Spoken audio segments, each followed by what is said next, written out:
Un fragmento del diario de Eliseo describe una experiencia significativa y enigmática que tuvo lugar durante un viaje hacia el macizo del Hermón, al noreste de Cesarea de Filipo. En la mañana del 12 de agosto del año 29, el maestro, cuya figura central es reconocible, decide emprender un viaje junto con sus discípulos hacia un destino misterioso y de importancia espiritual. Este viaje cargado de símbolos y desafíos refleja no solo el contexto físico del recorrido, sino también la dimensión trascendental de las acciones del maestro y sus acompañantes.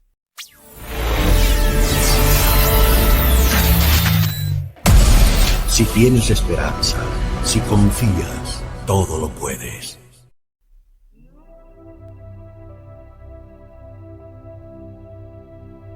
Hola y bienvenidos a nuestro canal Mundo Caballo de Troya, canal dedicado a la maravillosa saga de libros del investigador y periodista español JJ Benítez. Antes de continuar con el video, queremos de nuevo recordarte entrar al nuevo canal nuestro, Curio Enigmas, un canal de curiosidades y enigmas poco conocidos. En la barra de descripción de este video, te dejo el enlace para que entres y nos apoyes. La elección del Hermón, una montaña sagrada con múltiples alturas, parece tener un propósito específico que no es inmediatamente claro para los discípulos, quienes siguen a Jesús sin cuestionar su liderazgo, aunque con una mezcla de curiosidad y desconcierto.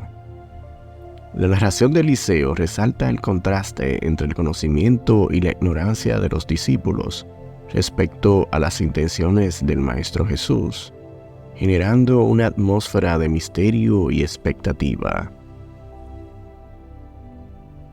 La primera etapa del viaje hasta la aldea de Bet-Jen es descrita como cómoda y rápida, ascendiendo entre olivos hasta una altitud considerable. La familiaridad de Eliseo con el camino sugiere una conexión previa con el lugar y su gente, como los Tiglat, un clan fenicio que reside en Bet-Jen. Sin embargo, la decisión de Jesús de pasar de largo sin detenerse en la aldea enfatiza su determinación y un objetivo mayor que aún no se revela a los demás. La segunda etapa entre Bet-Jen y los ídolos de piedra se presenta como un desafío físico, con constantes subidas y bajadas por un camino difícil. Aquí la narración se detiene en detalles significativos, como el Asherat, un lugar sagrado para los fenicios, lo que añade una capa de significado cultural y religioso. El comportamiento irreverente de Juan Zebedeo, quien orina sobre una de las piedras sagradas, destaca las tensiones y diferencias de percepción entre los discípulos y las creencias locales. Al alcanzar la Sabina Sagrada, un gigantesco árbol con una gran copa piramidal, el grupo decide acampar. La descripción de este árbol, con osamentas y tripas secas colgadas de sus ramas, subraya su importancia como símbolo sagrado para los fenicios y sugiere un ambiente cargado de significados antiguos y poderosos. Eliseo menciona recuerdos inquietantes asociados a este lugar, lo que añade una capa de peligrosidad y misticismo a la narrativa. El episodio culminante ocurre cuando una luz enorme, mayor que una luna llena, aparece en el cielo nocturno y se mantiene estacionaria sobre el pico más alto del Hermón. Este evento, observado por todos los presentes, genera una variedad de reacciones y especulaciones entre los discípulos. Algunos sugieren la presencia de ángeles, mientras otros mencionan a Lilith, la reina de las diablezas. La falta de una explicación clara por parte de Jesús añade al misterio y la sensación de lo sobrenatural. La aparición repetida de la segunda luna durante las noches siguientes y la manifestación de luces más pequeñas que emergen de la gran luz y vuelan en diferentes direcciones refuerzan la percepción de un fenómeno extraordinario. Estos eventos culminan con una de las luces estacionándose sobre la sabina sagrada, iluminando el árbol con una intensidad similar a la observada durante los prodigios de Jesús. La reacción de los discípulos, que lanzan piedras a la luz por miedo, contrasta con la calma y la sonrisa de Jesús, indicando su comprensión y aceptación de lo que está ocurriendo. Este capítulo, en el diario de Eliseo, lo relata así. Al día siguiente, jueves, 11 de agosto, año 29, el maestro comunicó a Andrés que deseaba caminar hacia el macizo del Hermón, al noreste de Cesarea de Filipo. El viaje tendría lugar el viernes, 12. Felipe, el intendente, recibió la noticia con sorpresa. ¿El Hermón? Eso era el fin del mundo. Felipe exageraba. Solo estábamos a 8 kilómetros. Pregunté, pero nadie supo darme razón. Nadie conocía las intenciones del Galileo. ¿Por qué precisamente la montaña sagrada? Fui torpe. En esos momentos no caí en la cuenta. Y al amanecer de día el 12, nos pusimos en camino. Y me pregunté, ¿a qué lugar del Hermón nos dirigimos? El macizo, formado por múltiples alturas, suma más de 60 kilómetros. Me dejé llevar. Era lo mejor. Con aquel hombre todo era posible. La primera etapa, hasta la aldea de Bet-Yen, fue cómoda y rápida. Ascendimos entre olivos hasta la cota 1210. Yo conocía el camino. Jasón y este explorador lo habíamos hecho 4 años antes, en el mes de agosto del 25. Me hubiera gustado saludar a los Tiglat, el clan fenicio que residía en Bet-Yen, pero el Galileo pasó de largo. Atrás quedaron las casuchas negras y roídas por la soledad y las lluvias. El rabí, conocedor de la zona, tiraba con fuerza al grupo. El tiempo, espléndido, prometía calor. Hacia la tercia, 9 de la mañana, la temperatura rondaba los 30 grados Celsius. La segunda etapa, entre Bet-Yen y los ídolos de piedra, fue penosa. Fueron 3 kilómetros de constantes subidas y bajadas, entre cedros y enebros griegos. El camino, endemoniado, nos obligó a empujar el carro una y otra vez. Los bosques nos miraban verdes y serios. Descansamos brevemente en el Aserat, las 5 piedras cónicas que representaban a la diosa y madre Baal, perfectamente alineadas de este a oeste. A escasos metros corría el río Hermón, dócil y cristalino. Aquel era un lugar sagrado para los fenicios.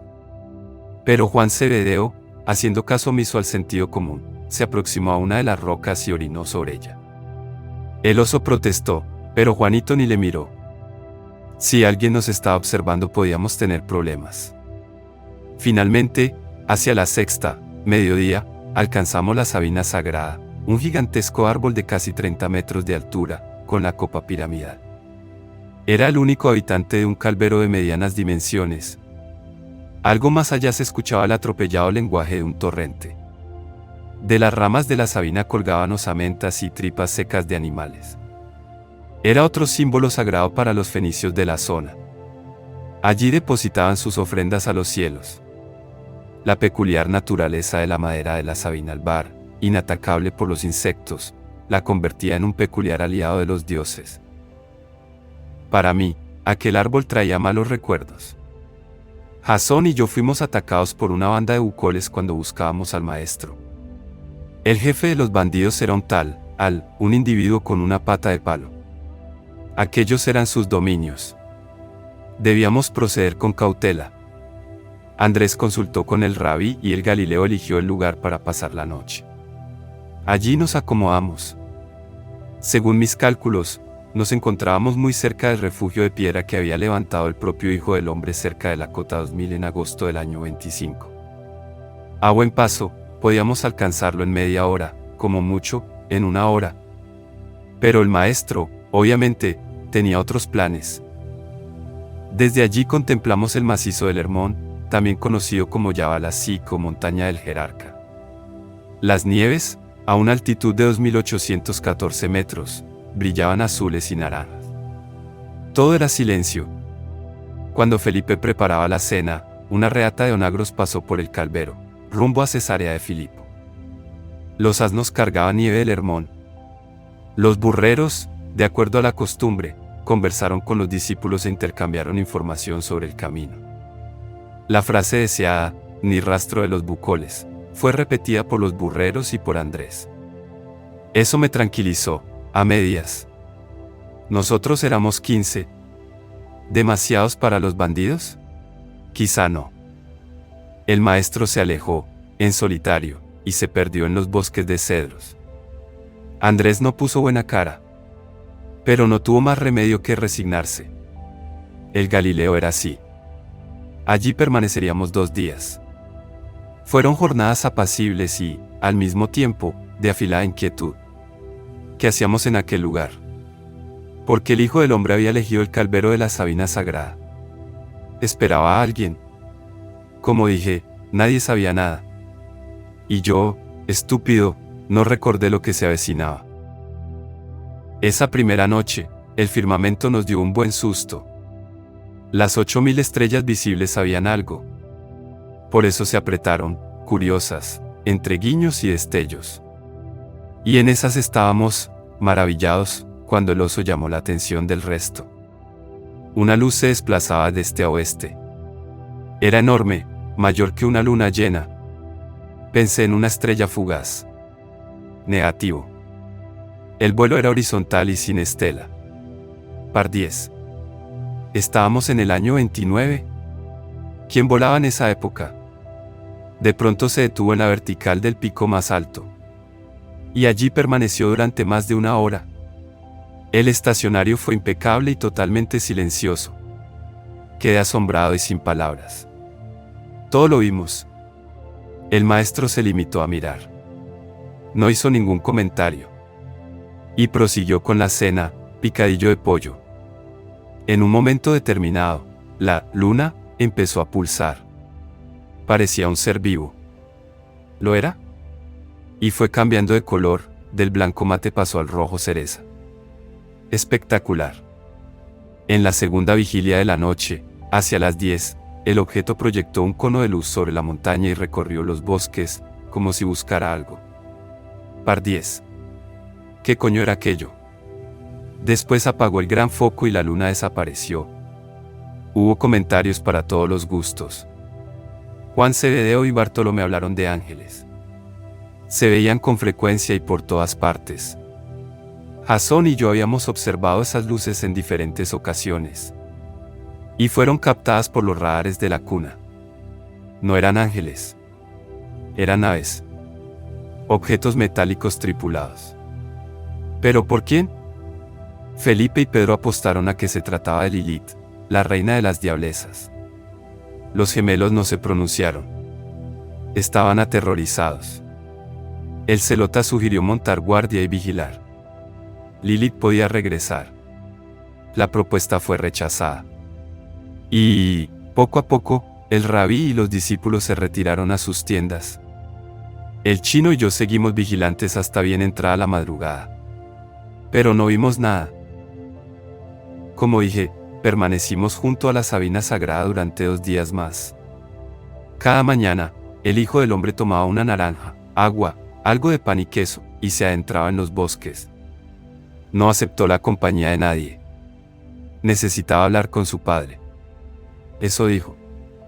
Y las noches siguientes, 13 y 14 de agosto, se presentó de nuevo la enorme luna. La luna de siempre salió a las 18 horas y 24 minutos, día 13 y a las 19 horas y 1 minuto, día 14. Durante 3 noches, por tanto, disfrutamos del espectáculo de 2 lunas simultáneas. El 13, sábado, el objeto se presentó de forma súbita sobre el Hermón.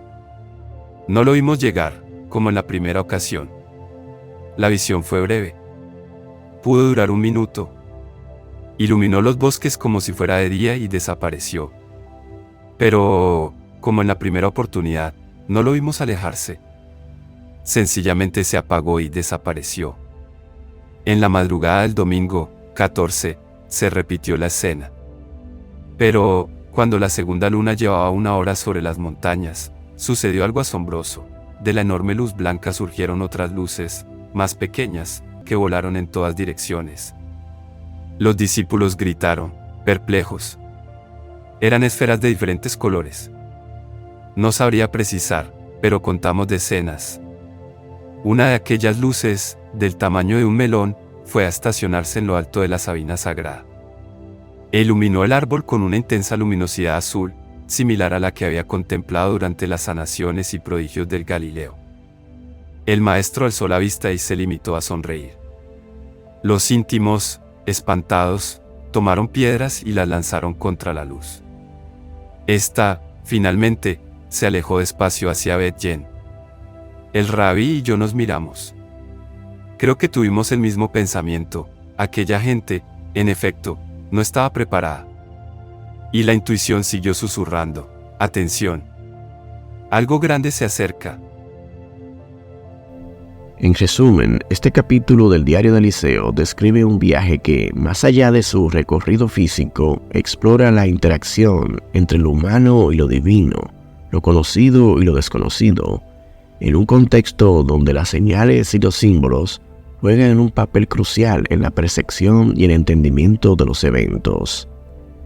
La narrativa refleja la constante búsqueda de significado y la tensión entre el misterio y la revelación en la experiencia espiritual de los discípulos.